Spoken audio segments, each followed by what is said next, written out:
welcome to a new episode of the Erasing Shame podcast, where we have honest talk for healthy living. My name is DJ Chuang, one of the co-founders, since we started this podcast many years ago in 2018. And we're continuing those conversations and inviting different people to describe the experience of shame as Asian Americans. But we have all kinds of people that listen in. Today, I'm joined with Dr. Audrey Davidheiser, and we're on Zoom having our first conversation together. We haven't met in person yet, but she brings in some amazing background, both in studies in psychology, and she'll unpack a bit of that, and authoring 2 books, Surviving Difficult People, When Your Faith and Feelings Clash, and more recently, Grieving Wholeheartedly, Bringing Healing for Every Part of Your Soul. Audrey, thank you for making time to chat with me and inviting our listeners and viewers to listen and watch. Thanks for chatting with me. I'm really honored to be here. Well, let me get to know you as our audience is getting to know you. How did you get into psychology? You have a doctorate, so I'm guessing you spent quite a few years doing that. Yeah, so I'm a Christian, and I've always been a Christian throughout my life. And the reason I mention that is because I got my bachelor's degree in biochemistry. I worked for 2 years as a biochemist and immediately felt like, there's no joy, there's no satisfaction. And so I started praying and asking the Lord, is this really what you want me to do? Because I'm not thriving in this. So I start, like I said, praying and asking the Lord, okay, what's next? And he reminded me that when I was a little girl, like maybe 4 or 5, I had this, not like vision, like, open heaven vision, more like in my mind's eye. I saw myself sitting across the room from someone who was telling me their life story and they were sad. But I was really happy and fulfilled in doing that, having no clue that there's such a thing as psychotherapy. And yet that image was kind of given to me as a little girl.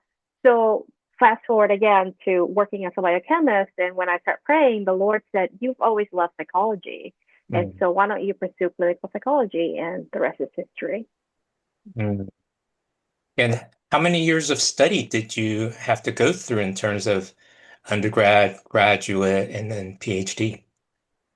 So the 4 years of undergrad was in biochemistry, which means that when I applied to Fuller Seminary, they said, well, to kind of beef up your application, go get some, intro to psychology courses. So I took possibly, several night classes to just get the basic psychology courses out of the way.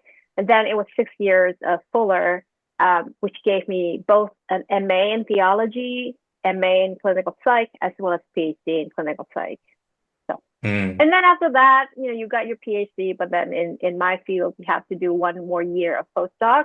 So you can count that as an additional training year. So altogether 7 years to get the PhD and then the license as a psychologist. Well, one of the things in managing my own mental health, and during COVID, I was exploring some different vocations and careers. And I realized, boy, this field of psychology is really broad and all kinds of different things. And so there's many more ways to work in that field besides being a talk therapist. Yes, which is kind of the most common. So can you describe what your work looks like? Yeah, I am a certified IFS therapist. So IFS stands for Internal Family Systems, which is a modality in psychotherapy or psychology. So what I do is I meet with adult clients and I help them get to know their parts, because if parts are burdened, they can lead us astray. But once they know that we have a self inside that loves them, that cares for them, they can relinquish those burdens so that we are in the driver's seat of our own life, so to speak. So I love helping people with that. But because I'm also an author, as you mentioned, I write a lot. Just because my book is published doesn't mean the writing process is stopped. So I love writing. That doesn't bother me. I keep writing. So I would say when I'm not with my clients, I would be writing new articles or editing the ones that I started. or I give interviews like what we're doing today. hmm Very good. So, in our conversation today, I wanted to chat with you and learn more about your latest book that you wrote, Grieving Wholeheartedly, Bringing Healing for Every Part of Your Soul. And as I skimmed it, I didn't read every word. You describe how internal family systems can be helpful in someone's healing process when going through grief. Uh, can you describe how internal family systems helps people generally, and then how it helps with the grieving process? Yeah, great question. How it helps people generally, I think is, let's see, if let's say someone is depressed, I hmm think there's a difference for that person to know a part of me is depressed versus I am depressed. Because to say I'm mm depressed, it feels challenging, it feels too big. But if I hmm say a part of me is depressed, oh, it's just a part, right? Immediately your blood pressure goes down. Okay, so it's mm part of me. All right, smaller. It's a piece of me, not the entirety of me, which typically is true. So that in itself is kind of like, whew, okay, great. Let me just get to know this depressed part. Um, there are so many other ways why IFS can be helpful to the general population, but in the interest of time, let me just mention when it comes to grief. I mean, I'm someone who knows grief, because mm that's why I wrote my book. And so I hmm know, for instance, the first few months and the first year after my dad died, uh, my feelings were all over the place. I hmm couldn't name them. I couldn't think straight. Memory was really hard, short-term memory, that is. So, well, for people who didn't know about IFS, that could continue, and they might feel like, I don't want to even deal with my grief. It's too overwhelming. It's too messy. I don't hmm even know where to begin. But with hmm IFS, you could go, oh, okay, parts of me, a lot of different parts of me are like in turbulence because depending on the value of that person or pet or object that you lost, if that person meant something valuable, you will grieve. That's actually an hmm honor, right? It shows hmm the value of the thing or the person you lost. hmm But if you can say, okay, so a part of me is angry that my dad died too soon. Another part feels really shocked because his death was unexpected. Another part feels so sad and missing him. Again, it gives almost like handholds, like, okay, I can start naming. These are parts with different reactions instead of one glob with hmm many different tentacles, and I don't even know them all. It just feels too big maybe that I can't hmm like put my hand around. But if I say a part is this way, another part feels that way, it just somehow feels more manageable. Like, okay, again, a part of me is feeling this, not all of me. mm Yeah, that does sound different than I'm feeling bad, I'm feeling sad, Right. I'm feeling pain, I'm Yeah. feeling bad. I mean, that's kind of where I started my journey and processing my interior world. And it was just daunting when I just feel Yeah. bad. And Yeah. then I think as you describe this as a part of me, that does make it feel, it does visualize it smaller. Right. But now I'm kind of like, well, when I'm feeling bad because I lost my dad and my dad passed away 13 years ago, um, how would I describe or put my finger on which part is feeling bad and sad? Is it my Yeah. arm? Is it my foot? Is it my Yeah. stomach? Yeah. So I would focus on me. Okay, where's Okay. the sadness? And then if you feel it, oh, it's somewhere in my heart, let's say, Hmm. then I would focus my attention to my heart and say, okay, part that is feeling sad over my dad's death, do you hmm feel like you're there? And you could kind of sense where that energy of sadness is. And if it feels like, hmm yeah, no, it is around my heart, then I would aim my attention there and just send some compassion, like, you know what? I miss him too. I'm so sorry that he was taken too fast.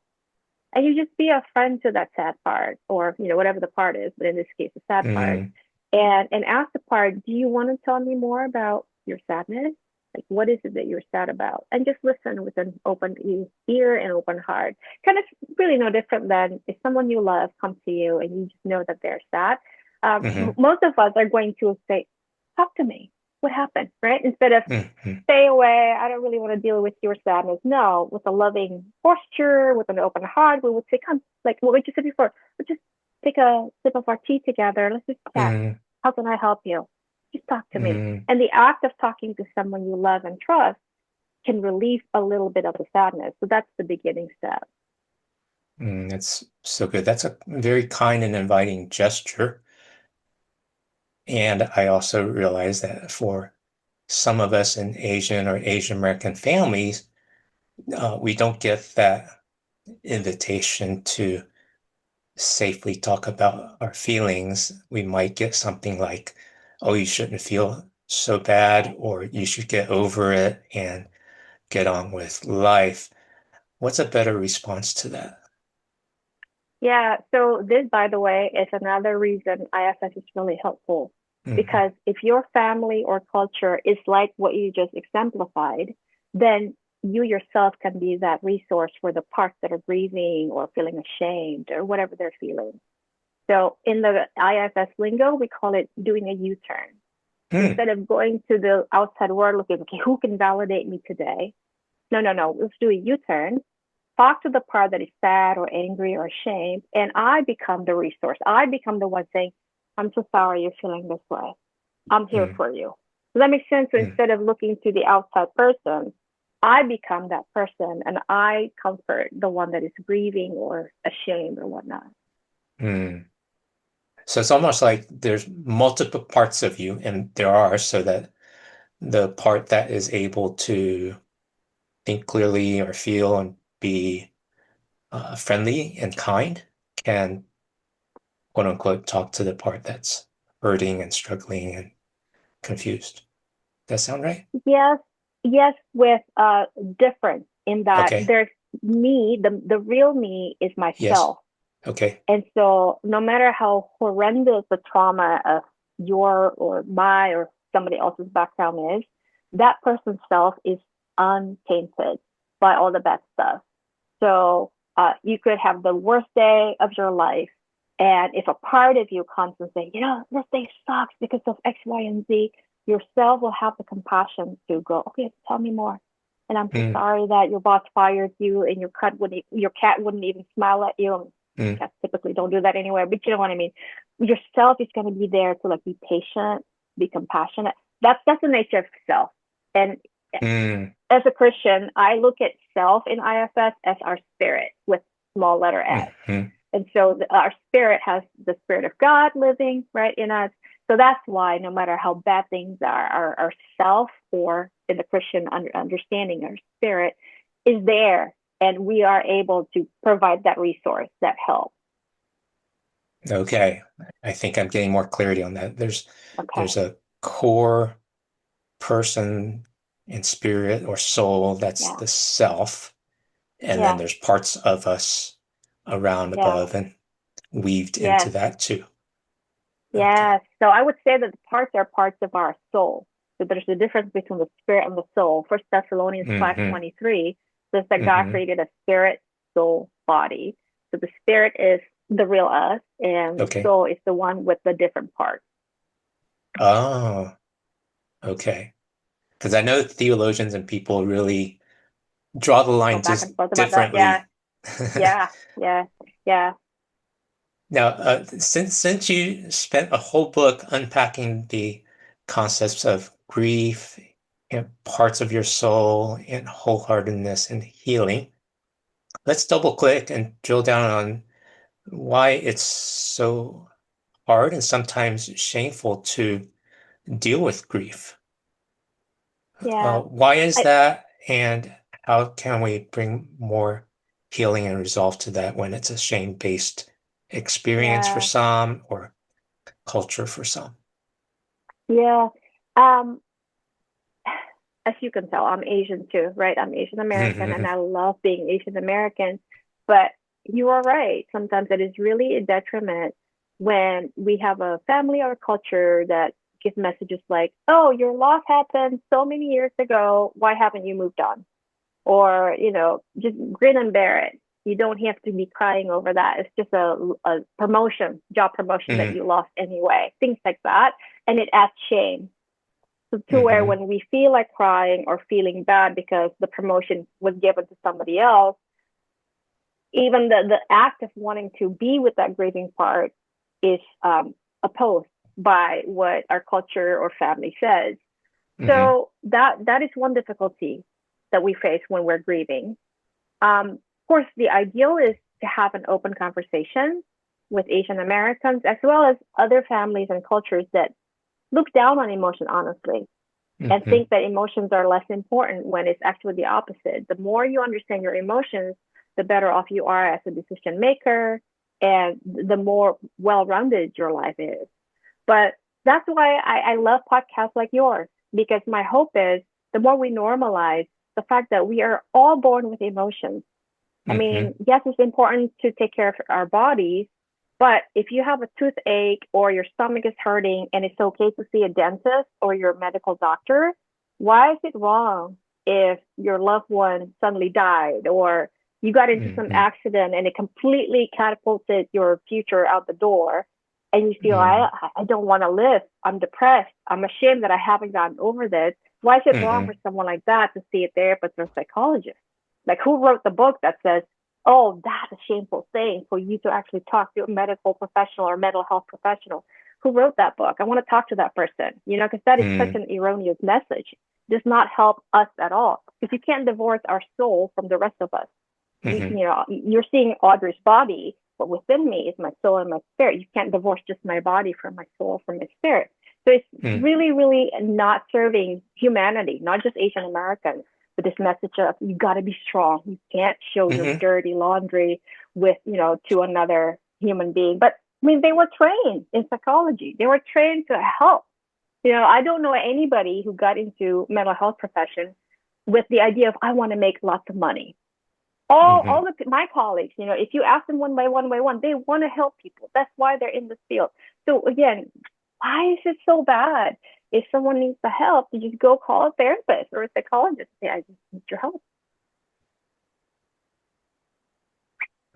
That's a great value indeed. I know I've experienced a lot of healing and help personally with tools like psychology and psychiatry. Actually, both of those. And maybe there's not one person that wrote the book against psychiatry,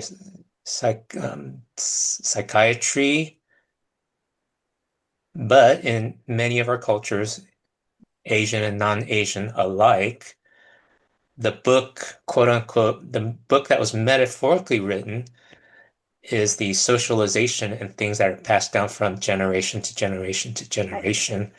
And psychology and psychiatry are kind of new sciences that is still difficult for some people to accept as valuable and normal and helpful. But for those of us that have experienced the value of it, it's incredible and even vital for our thriving and flourishing. And I suppose there's only so much we can do to persuade those that are not open to these sciences. But for those that are open, then it can be helpful. I'm not sure what your experience has been in navigating that. Yeah, lots of prayer, because you could try my patience. But I tell clients of mine, let's say they come in and they say, my significant other needs to see a therapist, but won't. That's very common.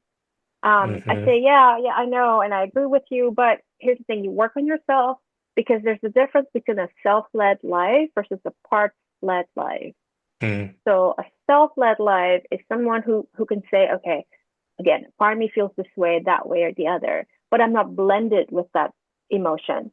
And so I could be sad over my dad's death, but I'm not crying all day long.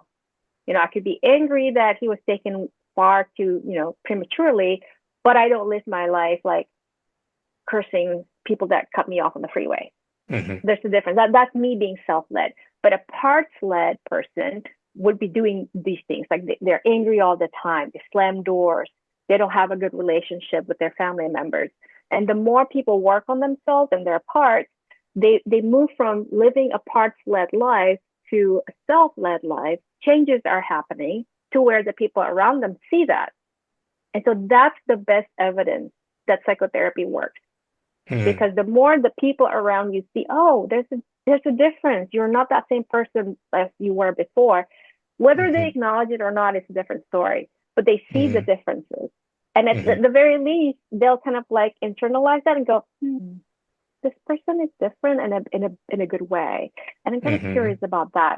Now, hopefully, if that person that's kind of internalizing that um, hits rock bottom enough, hopefully Hmm. they'll go, hey, what are you doing with your life? Because I like the changes that you're implementing. And can you just tell me more? That's our aha moment, right? That's when we go, Hmm. okay, well, I've actually been working on myself with this therapist.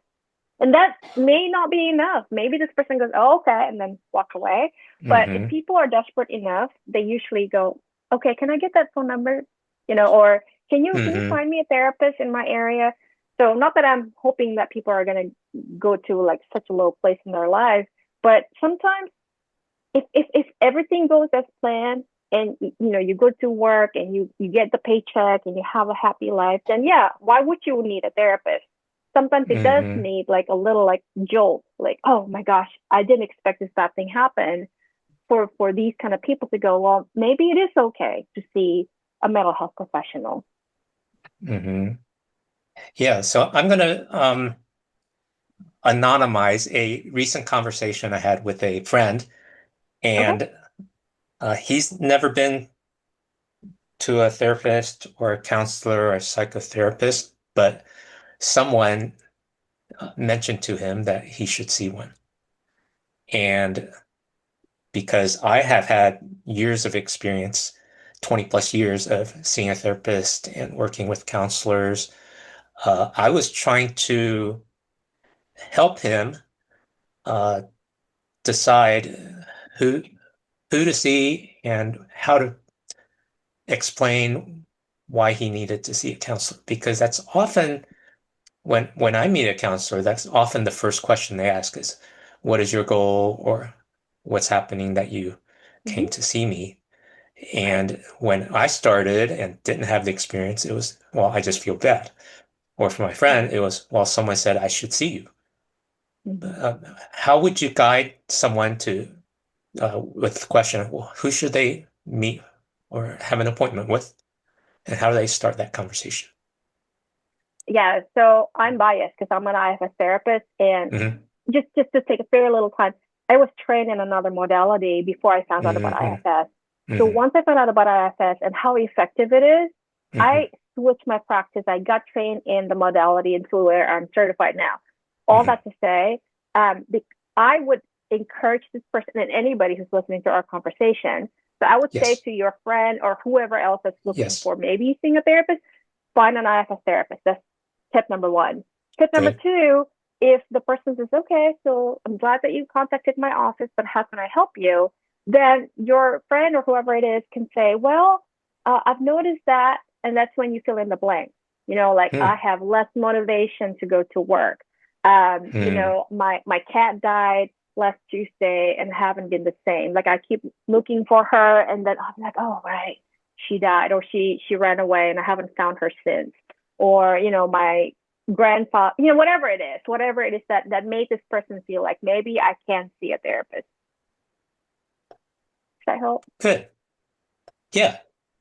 It reminds me of another podcast with Esther Perel, and Mm-hmm. she does these one-time sessions with couples who are dealing with relational issues, some of them married, some of them just being together in long-term relationship. And one of the first things that she says, where shall we start? I love And so that. it's very inviting. And being people, we just have something on our mind. And that's a good place to start. And then the conversation becomes exploring well, where's the pain points, or where's the places you want to grow, or even as simply just where is the place you want to start talking. Yeah. Yeah, yeah. And on that note, I also want to be cautious that, Yeah. so let's say we create a fictitious person. Okay, Uh-huh. Andy. Um, Andy has a childhood trauma that is really horrendous, Mm. and he's afraid to even remember it in detail because just because. Mm-hmm. So the childhood trauma is buried down here. Uh-huh. There's a lot of other things that he can talk about. Mm-hmm. So his parts, talking about parts, can say, "Oh, let's talk about my work. Let's talk about my non-existent relationship. Let's talk about how my friends drink all the time. Let's talk about all the different subjects, but not Mm-hmm. touch this one that's actually Mm-hmm. driving all the pain in Andy's life." So that's the Mm-hmm. opposite side of, that's why it is helpful to find a therapist that knows what they're doing, so that, yeah, Mm-hmm. we can talk about all this different stuff over here, but what is the core issue? What is that Mm-hmm. pain that's keeping you awake at night? Or the pain that makes you feel ashamed? Like, I don't really want to deal with Mm-hmm. people, because if they only knew this was happening in my past, they would not want to be around me. Let's also not Mm-hmm. neglect that thing. Mm-hmm. There we are. We go to the point of pain and shame. And I think the assumption and the truth is all of us are living with some degree or some place where there is shame and pain because we're in a fallen world. And I say we can use all the help we can get. So there's places that I really appreciate having the safe space to talk with a therapist. Now, as you describe internal family systems, and as I have talked with Christian and non-Christian psychologists and people in that work, um, it's often a secular space, and there isn't a connection between psychology and faith. And you've done a wonderful work in your books to bring that together. So, to flip the coin a little differently, what can non-Christians learn from the value of faith, religion, and spirituality in a person's wellness and wholeness when they go through something like grief? Yeah, I think, speaking from the perspective of a Christian, Hmm. um, if a person has gone through not just one loss but multiple, it's Mm. easy to slide into hopelessness and despair. And like, Hmm. what is the point of life, right? I lost Hmm. everything. And then they start listing all the stuff and persons that they lost. Mm. That's when I, I feel like my hands are tied, because if this person is not a Christian, I can't say Jesus is there for you. Jesus is still there for this person, by the way, Hmm. whether this person is a Christian or not, because he loves all of us.